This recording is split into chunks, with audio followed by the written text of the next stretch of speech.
જિંદગીમાં તણાવ ટેન્શન ચાલતો હોય છે, તો એના માટે એવું હિલિંગ પદ્ધતિ જણાવવા જઈ રહ્યો છું, જેનું નામ છે રેકી.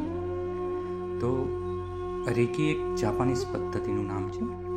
તેને આપણે આપણી ભારત સંસ્કૃતિમાં જોઈએ તો પ્રાણ શક્તિ, ચેતના શક્તિ અથવા તો કોસ્મિક એનર્જી, ડિવાઇન એનર્જીના નામે આપણે ઓળખીએ છીએ. તો તેના માધ્યમથી આપણે તણાવમુક્ત જીવન જીવી શકીએ છીએ. તન, પ્રાણ, મનનો વિકાસ કરવા માંગતા હોઈએ તો આપણે એને વિકાસ કરી શકીએ છીએ.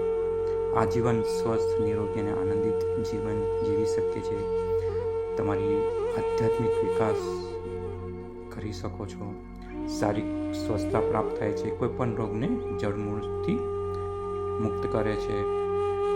તમારા શરીરમાં રહેલી શક્તિઓને વૃદ્ધિ કરી શકે છે. યાદશક્તિમાં વધારો કરે છે. માનસિક શાંતિ અને આનંદની પ્રાપ્તિ કરે છે.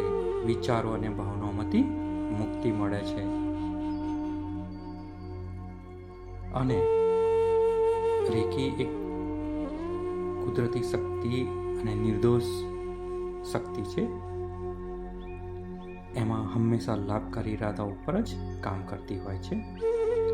અને આ શીખવું હોય તો અવશ્ય મુલાકાત લો.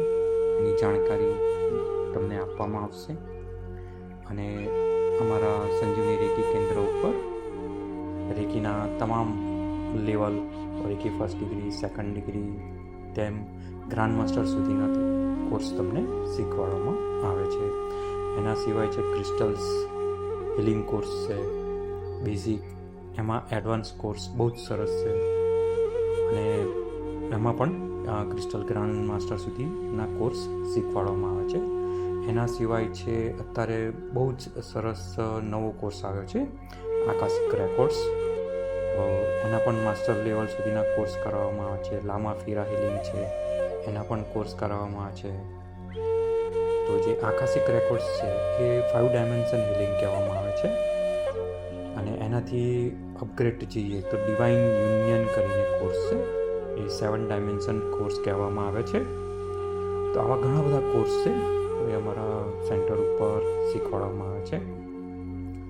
અને તમારા ઘર, ઓફિસનું વાસ્તુ ચેક કરાવવું હોય તો અમે ખાસ એનર્જી દ્વારા એને ડાયગ્નોઝ કરીને એનું સોલ્યુશન કાઢીને એનું નિરાકરણ કરતા હોય છે.